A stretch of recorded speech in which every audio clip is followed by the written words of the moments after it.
Hello boys and girls, welcome to my channel. I'm the Obscure Angel PT, and for today what we have in it is World War Z.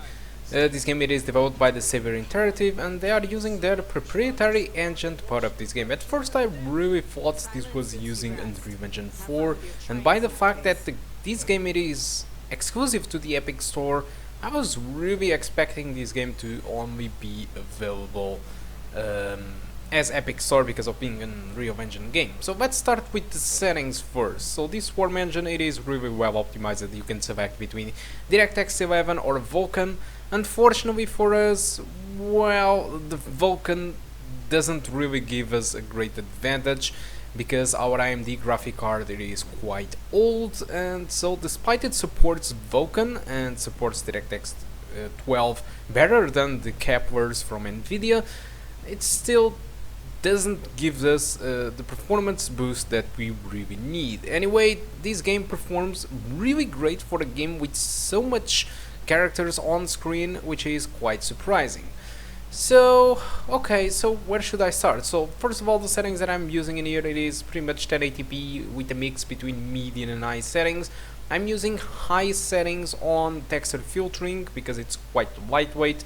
Effects, it enables you better screen space reflections and most of the effects, and also high quality lighting, which enables some spot shadows. For example, you are traversing near a light and that light casts shadows on your characters. I mean, the characters cast shadows thanks to that light, so that is only available in the high settings.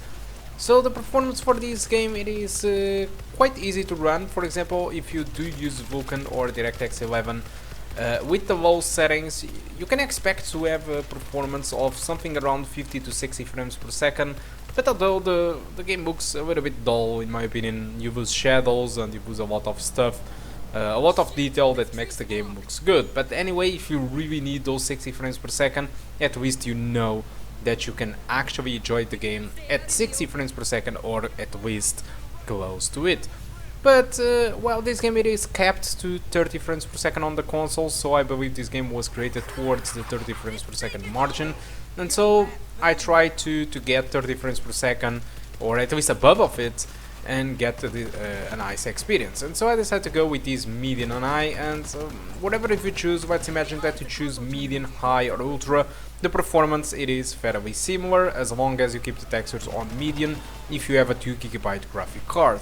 So let's imagine that you have an R7 370 with 4 gigs of VRAM, you can use ultra textures or high textures. But for all the other people that are using the 2GB graphic card just like me, the maximum texture quality that I recommend for you to go for, it is medium settings. Alright, so putting this aside, what's the advantage of using Vulkan in this game? Yes, it is very good, because if you are getting a very high frame rate, probably with this CPU in DirectX 11 you are going to get a bottleneck, and Vulkan removes that bottleneck very easily. Although it increased drastically the VRAM usage and the RAM usage. You start to see RAM usage around 7 GB or even more, and you start to notice some extra stuttering that doesn't really happen on DirectX 11. I know this video it is a little bit different because I'm not displaying results in here with frame rate. This is because I released a benchmark video for this game where I tested the game in Vulkan and DirectX 11, and so I should recommend you if you are kind of hunting for results, go to that video. I will leave you on the description of the video that video, because the benchmark tool of this game does an excellent job replicating the performance that you can expect in this game. And so like I was telling you, you can expect an experience completely above 30 frames per second, mostly around 40 to 50 frames per second, with the settings between medium and high. When a horde comes and a lot of zombies come, you can expect an experience around 30 to 40 frames per second. So I think it's very respectable results, keeping in mind that PS4 and Xbox One kind of have a low-level API which deals with these kind of games very easily, and they are kind of capped to 30 frames per second. And so we are enjoying that consistency too, even with DirectX 11. So I think it's really well optimized, but that's it. So now discussing about the game has 4 episodes. Each episode contains 3 or 4 levels, more and less. So it's pretty much like Left 4 Dead 2 but in third person, and pretty much the same amount of campaigns, which is very interesting.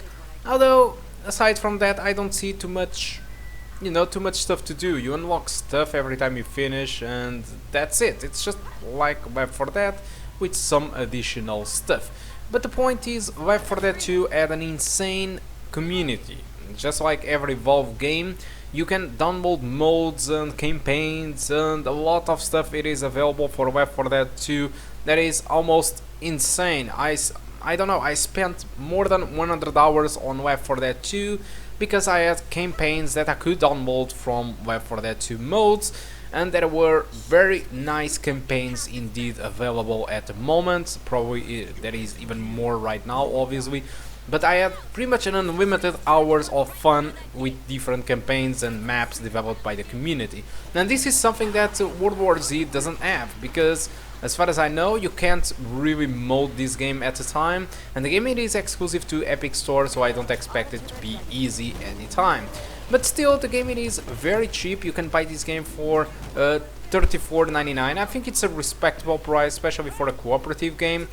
But still, the fact that Left 4 Dead 2 it is much better value and it was even free, this is insane. This really proves that people are interested in this kind of game, and I really enjoy this game. It resembles me a lot of Left 4 Dead 2, but makes me sad because Valve could already release something like a Left 4 Dead 3 or something, but they don't simply care. And so Epic Store, it has their own Left 4 Dead, let's say this way, which is World War Z, which is this game, which runs, and actually it is fun, but still unfortunately lacks the Valve touch for the community, the support that the community could give to this game. So without much more stuff to talk about, hope you keep enjoying the rest of the video, which isn't too much, to be honest.